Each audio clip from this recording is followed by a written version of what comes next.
এখানে রয়েছে ম্যাডাম, তাদেরকে তাদের দুজনকে ডেকে নাও। ঠিক আছে ম্যাডাম। মিস্টার সুমন মেহতে ও রাজ দাস দুইজন আছেন ম্যাডাম, একজন এসএসসি হাওড়াতে যাচ্ছে।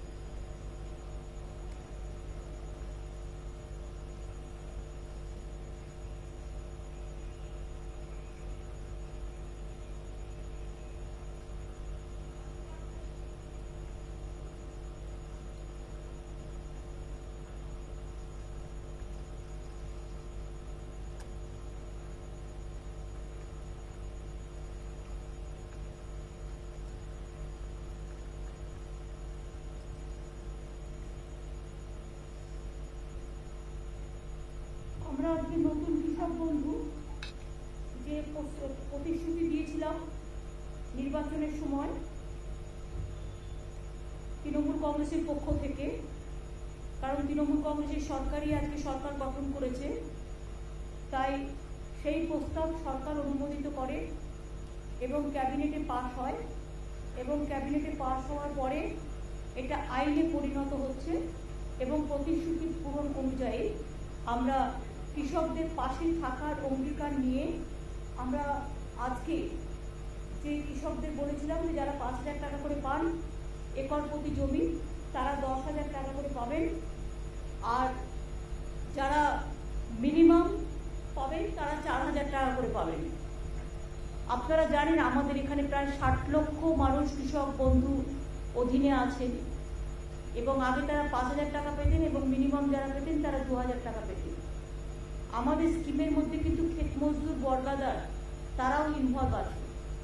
আমাদের 1 একর জমিতে 10,000 টাকা পাবে দুবার বছরে, 10,000 টাকা 5,000 করে দুবার পাবে, কিন্তু ক্ষেত মজদুর এবং বর্গাদার যারাও আছে তাদের হাতে কিছুই নেই, 1 কাঠা জমি 2 কাঠা জমি, তাতেও কিন্তু মনে রাখবেন তারাও কিন্তু মিনিমাম 4,000 টাকা পাবেন। আগে 2,000 টাকা পেতে ডবল করে দেওয়া হয়েছে।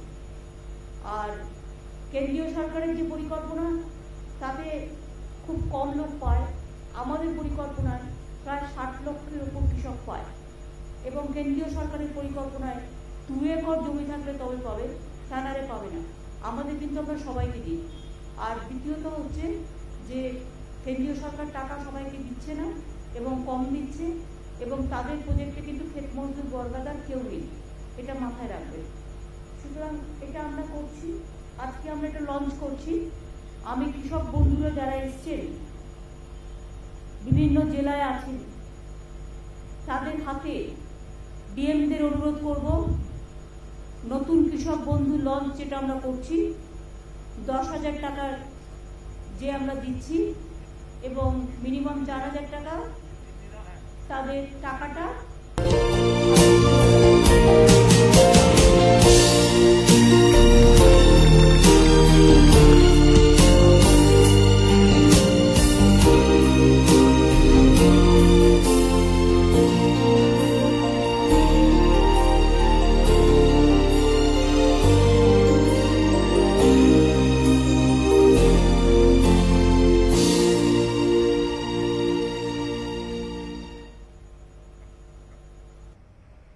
এবং আপনাদের জানান যে আজকে দিতে শুরু হলো সারা রাজ্য জুড়ে, বহু কৃষকের হাতে টাকা আজকেও তুলে দেওয়া হবে এবং বাকিদেরও আস্তে আস্তে পেয়ে যাবে বাকিরাও। আমি ডিএমদের অনুরোধ করব, কৃষক বন্ধু স্কিমে যারা আপনাদের জেলায় জেলায় আপনাদের পাশে আছেন কৃষক বন্ধুরা আমার, যারা আমাদের গর্ব, কৃষি আমাদের সম্পদ। আমি সবসময় বলি কৃষক বন্ধুরা তারা ধান উৎপাদন করেন, শস্য উৎপাদন করেন বলেই আমরা খেয়ে বেঁচে থাকি। কাজে তাদের পরিবারকে, তাদের সকলকে, কৃষক সমাজকে আমাদের সম্মান জানিয়ে এই নতুন কৃষক বন্ধু প্রকল্পের সূচনা হলো এবং 10,000 টাকা করে যেটা আমি দেবো বলেছিলাম সেই টাকাটাও দেওয়া শুরু হলো। সুতরাং এই টাকাটা দিয়ে দেওয়ার জন্য আমি ডিএমদের অনুরোধ করব, জেলা ম্যাজিস্ট্রেটের কাছে যারা আছেন সেই পরিবারগুলোকে আপনারা সবাই তুলে দিন টাকাটা হাতে।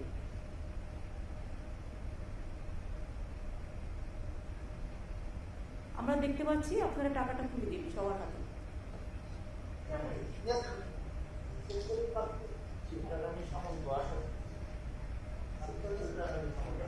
আর যাদের হয়তো 1 একর জমিও নেই, অল্প 1 কাঠা 2 কাঠাও, তাদের কিন্তু আমরা 4,000 টাকা করে বছরে দেব। এবং আগে যারা 2,000 পেতেন তারা এখন টাকাটা ডবল হয়ে গেছে, 4,000 পাবে। এটা খুব বড় প্রজেক্ট, সারা ভারতবর্ষে বাংলায় প্রথম এই ধরনের একটা বৃহৎ স্কিম কৃষকদের জন্য করতে পেরে আমরা কৃতার্থ। এছাড়াও এই কৃষক বন্ধু স্কিমে কেউ মারা গেলে কৃষক 2 লাখ টাকা পর্যন্ত আমরা দিই। কৃষকদের জমিতে কোনো মিউটেশন ফিজ লাগে না। কৃষকদের শস্য বীমা প্রায় 700 কোটি টাকা আমরা খরচ করি। এছাড়াও কৃষকদের জমি যারা জলে ডুবে গেছে বা নানা রকম এতে অসুবিধে হয়েছে, তাদের জন্য কিন্তু মনে রাখবেন আমরা প্রায় এখানে যেমন এখনো পর্যন্ত আমরা প্রায় 62 লক্ষ কৃষক বর্গাদার ভাগ চাষিদের এই প্রকল্পে নিয়েছি এবং 4,500 কোটি টাকা সহায়তা ইতিমধ্যেই করেছি কৃষক বন্ধু। 28,000 কৃষক পরিবারকে ডেথ বেনিফিট মানে 2 লক্ষ টাকা করে প্রায় 555 কোটি টাকা দেওয়া হয়েছে। কৃষকদের স্বার্থে নথিভুক্তকরণ প্রক্রিয়াকেও সরল করা হয়েছে। জমির উপযুক্ত নথি থাকলেই তবেই কৃষক বন্ধু প্রকল্পে আগে আবেদন করা যেত। এখন নিজে অ্যাফিডেভিট করে বলতে পারে আমার এই জমি আছে, আমাকে করে দিন, তাহলে কিন্তু করবে। এটা রাজ্য জুড়ে কৃষক উন্নয়নের এটা আমাদের পদক্ষেপ। কৃষকদের ইনকাম 3 গুণেরও বেশি হয়ে গেছে, এখন হয়তো আরও বেশি হবে। দেশে অসংখ্য কৃষক মৃত্যুর ঘটনা ঘটছে, প্রায় 6 মাস ধরে আন্দোলন চলছে, কিন্তু বাংলা কিন্তু এক উজ্জ্বল ব্যতিক্রম। 6 বার ভারত সরকারের কৃষিকর্ম অ্যাওয়ার্ড আমরা পেয়েছি। খাজনা মিউটেশন ফি মুকুব করা হয়েছে, কৃষক রত্ন সম্মান প্রদান করা হয়েছে, কৃষক বার্ধক্য ভাতার পরিমাণ 750 টাকা বাড়িয়ে 1,000 টাকা করা হয়েছে এবং উপভোক্তার সংখ্যা 66,000 থেকে বাড়িয়ে 1 লক্ষ করা হয়েছে। বাংলা শস্য বীমা প্রিমিয়ামের টাকা টোটাল আমরা দিই 700 কোটি টাকা আমরা দিই। গত খরিফ মৌসুমে 64 লক্ষ কৃষককে এই বীমার আওতায় আনা হয়েছিল। 9 বছরের প্রাকৃতিক দুর্যোগে ফসল নষ্ট হয়ে যাওয়ার কারণে ক্ষতিগ্রস্ত প্রায় 1,20 লক্ষ কৃষক পরিবারকে নতুন করে চাষ করবার জন্য আমরা 3,500 কোটি টাকার আর্থিক সহায়তা দিয়েছি।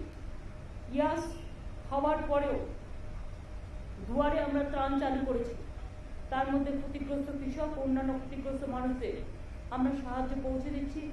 5 সপ্তাহের মধ্যে 5-6 সপ্তাহের মধ্যে তাদের ব্যাংক অ্যাকাউন্টে টাকা পাঠিয়ে দেওয়া হবে। আপনারা জানেন অভাবী বিক্রি বন্ধ করতে আমরা চাল কৃষকদের থেকে কিনি এবং আমরা 18 টাকা 88 পয়সা কেজিতে, যা মিনিমাম সাপোর্ট প্রাইসের থেকেও বেশি আমরা কিনি এবং আমরা যেটা প্রকিউরমেন্ট করি সেই প্রকিউরমেন্টও আমরা কিন্তু চেক দিন চেক নিন এইভাবে করি। আমরা অন্যান্য ফসলের অভাবী বিক্রি বন্ধ করতেও বিশেষ তহবিল গঠন করেছি। 66 লক্ষ কৃষককে আমরা 2,415 কোটি টাকা আর্থিক সহায়তা দিয়েছি। রাজ্য জুড়ে 186টি কিষাণ মান্ডি তৈরি হয়েছে। 70 লক্ষ কৃষককে কৃষক ক্রেডিট কার্ড দেওয়া হয়েছে। আগে 2011 সংখ্যাটা ছিল মাত্র 27 লক্ষ। আরও 20 লক্ষ নতুন কিষাণ ক্রেডিট কার্ড প্রদান করা হচ্ছে। 50 লক্ষের বেশি সয়েল হেলথ কার্ড মানে মাটির জমি পরীক্ষার কী রকম মাটি সেটা আমরা করছি। 1650টি কাস্টম হায়ারিং সেন্টার স্থাপন, নামে মাত্র ভাড়ায় ক্ষুদ্র প্রান্তিক চাষিদের কৃষি যন্ত্রপাতি ব্যবহারের সুযোগ দেওয়া হয়েছে। অনেক ছেলে মেয়ে এখন কাজও পাচ্ছে। ইয়াসের আগে পাকা ধান তাড়াতাড়ি কাটতে আমরা প্রচুর হারভেস্টারদের কাজে লাগিয়েছিলাম, ফলে অসংখ্য কৃষকের ফসল আমরা বাঁচাতে পেরেছি। এছাড়াও মনে রাখবেন রাজ্যের 6টি জেলায় বীরভূম, বাঁকুড়া, পুরুলিয়া, পশ্চিম বর্ধমান, ঝাড়গ্রাম, পশ্চিম মেদিনীপুর প্রায় 50,000 একর পতিত জমিকে কাজে লাগিয়ে পরিকল্পিতভাবে এগ্রিকালচার, হর্টিকালচার, মাছ চাষ, পশুপালন ইত্যাদি করার জন্য আমরা মাটির সৃষ্টি প্রকল্প চালু করেছি। ইতিমধ্যে 13,000-এর বেশি পতিত জমিতে কাজ শুরু হয়েছে। ইলেকট্রনিক ডেলিভারি সিস্টেম চালু করা হয়েছে, ডেলিভারি সার্ভিস সিস্টেম, বাড়িতে বসেই জমির পর্চা, মিউটেশন, কনভার্সনের মতো পরিষেবা আমরা অলরেডি দিচ্ছি। আর একটা হচ্ছে ইয়াসের সময় 24 পরগনা ও পূর্ব মেদিনীপুরে যেসব এলাকায় চাষের জমিতে নোনা জল ঢুকে গেছিল, সেখানকার 2 লক্ষ চাষিকে সল্ট টলারেন্ট অর্থাৎ নোনা স্বর্ণ ধানের বীজ ও অন্যান্য ইনপুটও দেওয়া হচ্ছে। আজ এরকম অনেক কৃষককে সেই কিট, প্রতি কিটে আছে 6 কেজি নোনা স্বর্ণ ধানের বীজ, মাইক্রোনি নিউট্রিয়েন্ট, বীজ শোধন করার কেমিক্যাল তুলে দেওয়া হচ্ছে।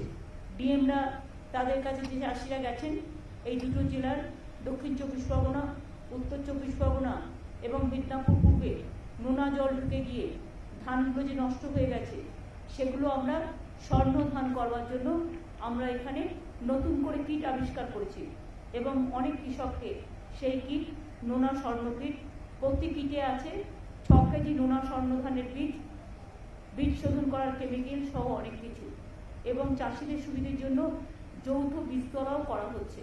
সুতরাং আপনারা বুঝতেই পারছেন, আমরা বলেছিলাম স্বর্ণ ধান যেখানে জলা জমিতে প্রতি বছরই জমি ভেসে যায়, ধানগুলো পচে যায়, সেখানে আমরা নতুন ধান উৎপাদন করব। তাতে চাষিরাও বাঁচবে, তাতে আমাদের উৎপাদনও চলবে এবং তাতে প্রতি বছর যে ঝামেলাটা, বিশেষ করে বন্যা এবং জল জমার, তাতে চাষিরা বাঁচবে। এইসব কাজগুলো করা হয়েছে। আর আজকে একটা বই লঞ্চ করা হচ্ছে, প্রতিশ্রুতি পূরণ, কৃষক বন্ধু নতুন। এটা আমি সৌম্যকে বলবো যে সব প্রেসকে, ওঙ্কার সব প্রেসকে দিয়ে দেবে, আপনারা এটার থেকে ডিটেলস নিয়ে যাবেন।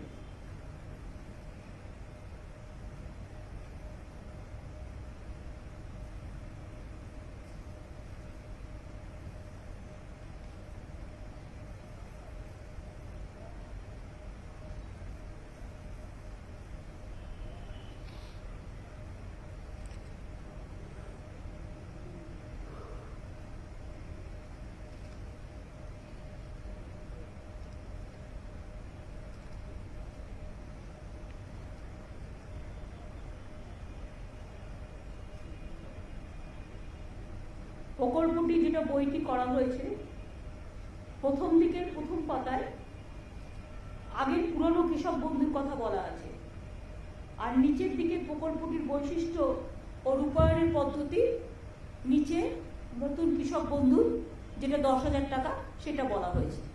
বইটার প্রতি আপনারা একটু লক্ষ্য রাখবেন, ওপরের দিকটা আগে 19-এর এটা বলা হয়েছে, আর আজকে যেটা অ্যানাউন্স করা হলো 10,000 টাকার, এটা হচ্ছে একদম আর্থিক সহায়তার বিবরণ, প্রকল্পটির বৈশিষ্ট্য, রূপায়ণের পদ্ধতি, এটা কিন্তু নিচে দেওয়া আছে, নিচে এই প্যারাগ্রাফে, যেটা নতুন হয়েছে।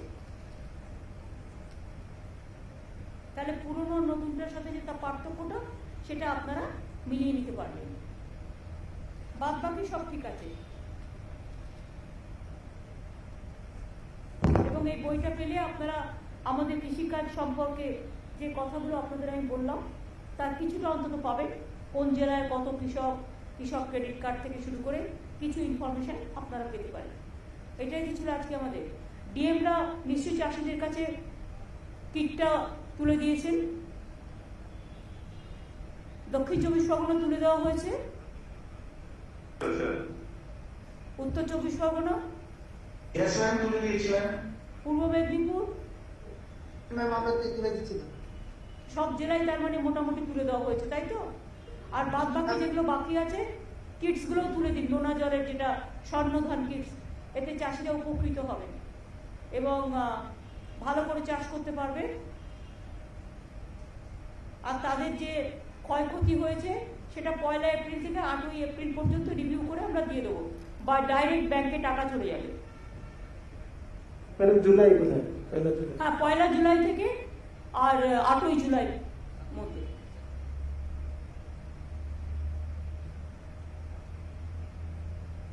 আর তারপরে আবার দুয়ারে টার্ন তো 18 তারিখ পর্যন্ত করা আছে, 18 তারিখের পরে রিভিউ হবে এবং 1 তারিখ থেকে 8 জুলাইয়ের মধ্যে টাকাগুলো ব্যাংকে পৌঁছে যাবে।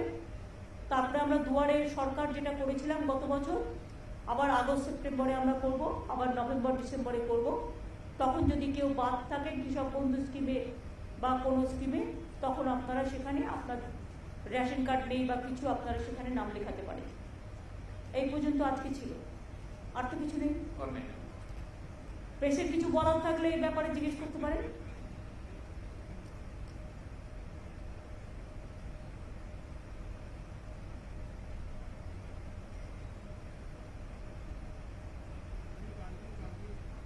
এখনো ভেবেই আসেনি।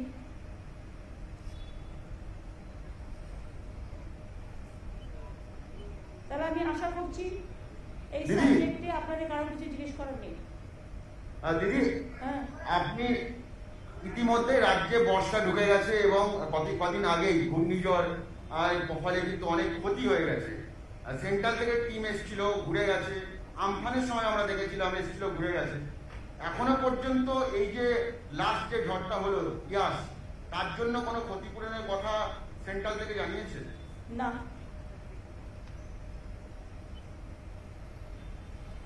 এক কথায় উত্তর। দেখছেন তো চারিদিকে, কালকে রাত্রিরে প্রায় 179 মিলিমিটার বৃষ্টি হয়েছে কলকাতায় এবং বিভিন্ন জেলায়। এমন অবস্থা, আর ওদিকে গঙ্গার জল ভর্তি, জল বেরোবার জায়গা নেই। এত বৃষ্টি আগে কখনো হয়নি এবং আগামী 26 তারিখেও বড় বান আসবে। সুতরাং হুগলিতেও জল বাড়ছে, যেটা আরামবাগ, খানাকুল, আমি সবাইকে বলবো উলুবেড়িয়া, তারা যেন আগে থেকে একটু নিজেদের সচেতন রাখেন, সযত্নে রাখেন। এবং এরপর ঝাড়খণ্ডেও খুব বৃষ্টি হচ্ছে, বিহারেও খুব বৃষ্টি হচ্ছে। এখন আমাদের রাজ্যটা প্রায় নৌকার মতো। ঝাড়খণ্ডে বেশি বৃষ্টি হলে ওরা বাঁধের জল ছেড়ে দেয়, বাঁধের জল আমাদের এখানে চলে আসে, ফলে আমরা নৌকার মতো ডুবি আর কি। সুতরাং বিশেষ করে হাওড়া জেলা, হুগলি জেলা, বর্ধমান জেলার কিছুটা, মিদনাপুরের কিছুটা, আর বান আসলে তো বানের জল বে অফ বেঙ্গল, তাতে তো অনেকটা হয়। ইভেন কলকাতাতেও জল ঢুকে যায়, গঙ্গা টোটালটাই ভরে যাচ্ছে, এমন বেশি বৃষ্টি হচ্ছে। সুতরাং সবাই সাবধানে থাকবেন, ভালো থাকবেন, এইটুকু বলার। কারণ প্রকৃতি তো আমাদের হাতে নেই, প্রাকৃতিক দুর্যোগ আমাদের ফেস করতে হচ্ছে। আমরা বোমার নাম শুনেছি, কিন্তু বৈদ্যুতিক বোমা, যেরকম বৈদ্যুতিক বোমার মতো বিদ্যুৎ চমকাচ্ছে আর এক একটা বিদ্যুতে লোক মারা যাচ্ছে, এইরকম তো আগে কখনো প্রকৃতিকে আমরা দেখিনি। সুতরাং প্রকৃতি একটু দুরন্ত হয়ে গেছে এবং গ্লোবাল ওয়ার্মিং, এটা তো আগেই বলা আছে, গ্লোবাল ওয়ার্মিংয়ের ফল প্রকৃতি। সব রাজ্যে প্রচুর লোক মারা যাচ্ছে এই বিদ্যুতেও। মাধ্যমিক উচ্চ মাধ্যমিকের মূল্যায়নটা নিয়ে কতটা এগোলো? ওটা কালকে পুরো অ্যানাউন্স করে দেবে। জুলাই মাসের মধ্যে রেজাল্ট বেরিয়ে যাবে আর বাদ বাকিটা কালকে অ্যানাউন্স করে দেবে এডুকেশন ডিপার্টমেন্ট।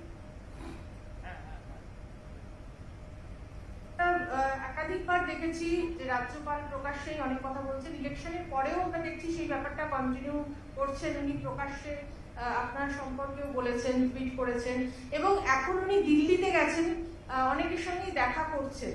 তো এই ব্যাপারটা নিয়ে যদি কিছু বলেন, আপনার রিয়াকশন যদি একটু পাওয়া যায়। না, আমার কোনো রিয়াকশন নেই।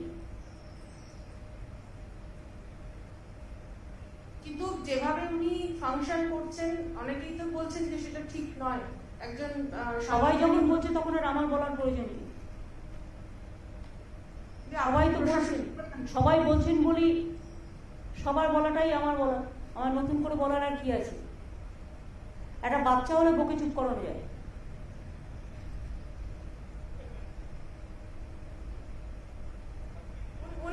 উনি তো বিজেপির এমএলএদের নিয়েও রাজভবনে বৈঠক করেছেন কিছুদিন আগে।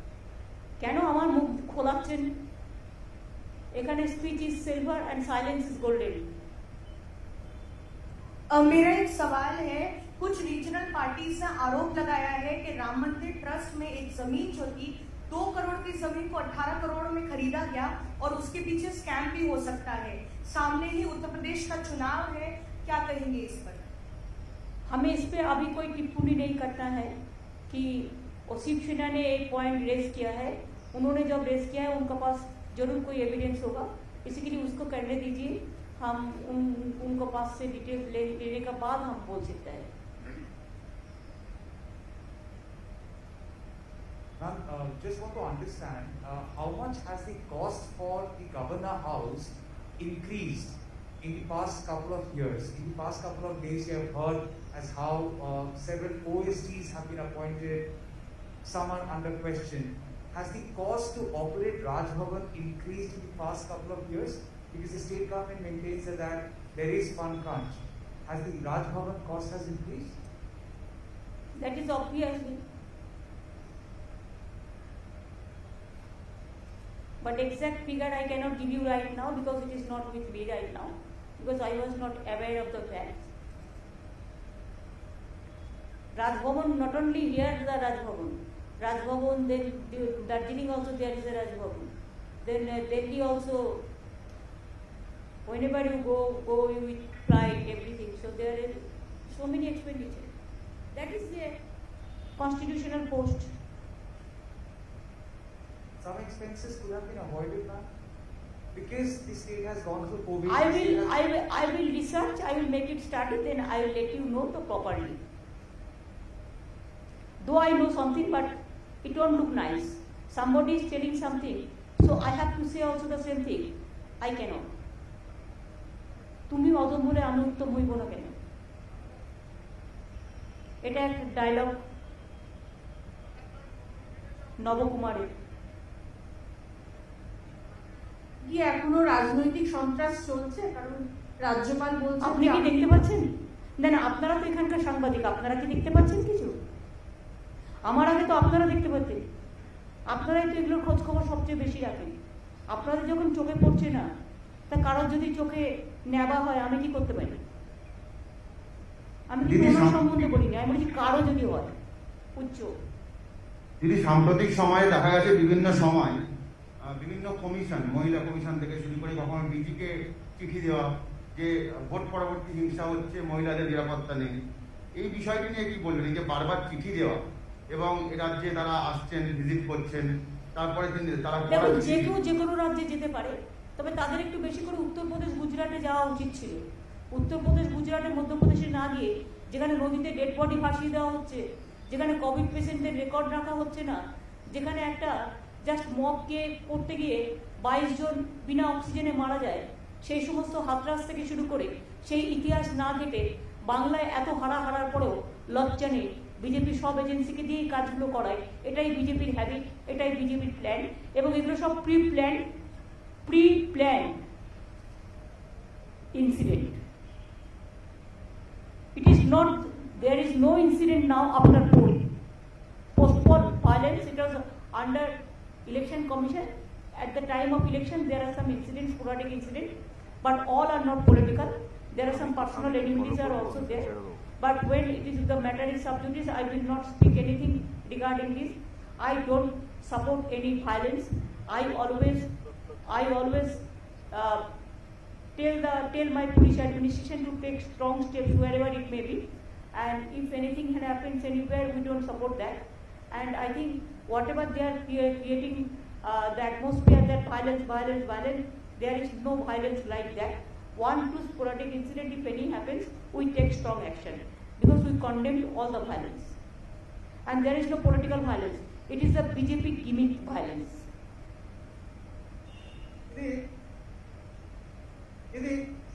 আবার কি বলছি, বিশেষ এক রাজনৈতিক দল উত্তরবঙ্গে যেমন কেন্দ্রশাসিত অঞ্চলে একটা অরাজকতা করার চেষ্টা করছে, তেমনি জঙ্গলমহলেও মাওবাদীদের কার্যকলাপ বাড়ানোর জন্য একটা ষড়যন্ত্র চলছে। না, আমার জঙ্গলমহলের ব্যাপারে আমার কাছে ইনফরমেশন নেই, বাট আমি একটা ভিডিও পেয়েছি। অফকোর্স কেউ বলেছে আমরা সন্ত্রাসবাদী কার্যকলাপ বাড়াবো, সেটার ব্যাপারে সিআইডি, এসটিএফ এবং police will take proper action. তাদের অলরেডি ইনস্ট্রাকশন দেওয়া হয়েছে। বাংলা ভাগ যে করতে আসবে না, সে বুঝবে যে বাংলার একতাটা কত জোরদার, কত শক্তিশালী। বঙ্গভঙ্গ আর করতে আমরা কোনো দিনও দেব না। বাংলাটা আমাদের সবার গর্বের, আমাদের সভ্যতার, আমাদের শিক্ষার, আমাদের সংস্কৃতি, সবকিছু। আর যারা বঙ্গভঙ্গ নিয়ে খেলতে আসবে, কেন্দ্রশাসিত অঞ্চল মানে কি জলপাইগুড়িটা বিক্রি করে দেবে, না আলিপুরদুয়ারের জমিগুলো বিক্রি করবে, নাকি শিলিগুড়ির জমিগুলো বিক্রি করবে, নাকি এগুলো বিক্রি করে চায়না করে খেলবে? মুখে চায়নার কথা বলবে আর অন্যদিকে চায়নার হাত শক্তিশালী করবে, কোনটা? আগে এটার হিসেব দিতে হবে, উত্তর দিতে হবে। আমরা তো সামলে রেখেছি, আমাদের এখানে তো কোনো গন্ডগোল নেই। কোথাও কোনো ঘটনা ঘটলে আমাদের পুলিশ সঙ্গে সঙ্গে তাকে ধরে ফেলবে। দিল্লির পুলিশের থেকেও আমাদের পুলিশ অনেক ভালো কাজ করে।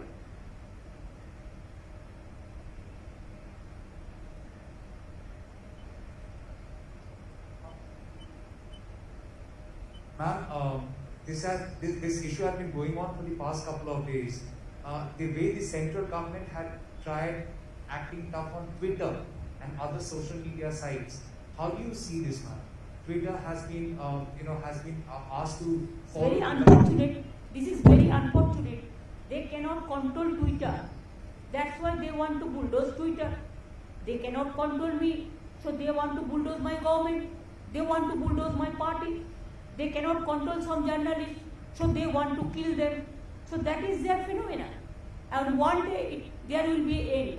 There will be an end of everything. I condemn this.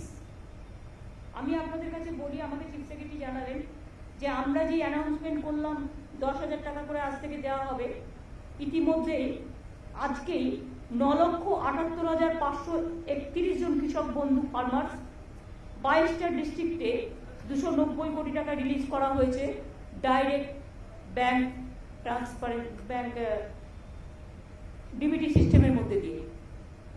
ইতিমধ্যেই দেখুন অ্যানাউন্স করার সাথে সাথে লঞ্চ করার সাথে সাথে 9,78,531 জন কৃষক বন্ধু ফার্মার্স অফ অল 22 ডিস্ট্রিক্ট 290 কোটি টাকা আজকেই রিলিজ করা হয়েছে ডিবিটির মাধ্যমে। কনগ্রাচুলেশন। বাদ বাকিগুলোও দিয়ে দিতে হবে।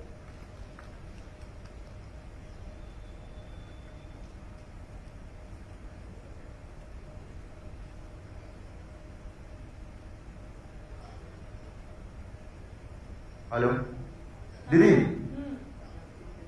সেটা হচ্ছে কয়েকটা সংবাদ মাধ্যম তারা খবর করেছে যে রাজ্যপালকে সরানো হচ্ছে। এই বিষয় নিয়ে কোন রকম কিছু খবর রাজ্য সরকার জানেন? আমি কি করে জানবো? যখন রাজ্যপাল করা হয়েছে তখন আমরা জিজ্ঞেস করা হয়নি। যদিও নিয়ম আছে যে রাজ্যকে পরামর্শ করে নেবে, রাজ্যের কাছ থেকে কথা বলে নেবে, কিন্তু করা হয়নি। কাজে উনি চলে গেলেও আমাকে জিজ্ঞাসা করা হয়নি, সুতরাং আমি কি করে জানবো? আসা যাওয়ার গানটা ওরাই একাই গায়। দিদি, আপনি কি চাইবেন এই রাজ্যপাল থাকুক? আমি কি থাকবো আপনাকে কি করে বলবো? আমি তো প্রধানমন্ত্রীকে 2-3 বার চিঠি লিখেছি ওনাকে উইথড্র করে নেওয়ার জন্য। ঠিক আছে, থ্যাংক ইউ। অনেক দিয়ে দিয়েছি। ভ্যাকসিনের ব্যাপারে কোনো রিপ্লাই বা কোনো কি এসেছে ভ্যাকসিন নিয়ে? এখনো পর্যন্ত আমরা নারায়ণ পেয়েছি কিছু, যেটা অ্যানাউন্স করেছিল সবার জন্য পাঠাবে, সেটাকে চালু হয়েছে এখনো? ম্যাডাম 21 তারিখ থেকে আমরা আগামী 21 তারিখ থেকে বলেছে দেবে।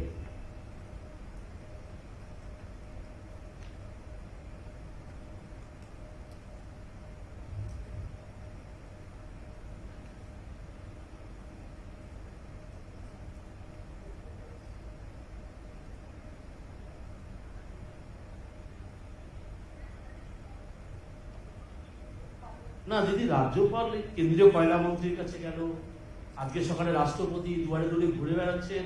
তো মাননীয় রাজ্যপালের যদি কয়লার কোনো কাজ থাকে তো উনি যেতেই পারেন কয়লা মন্ত্রীর কাছে। এটা আমি কি করব? সেটা ওনার ব্যক্তিগত ব্যাপার।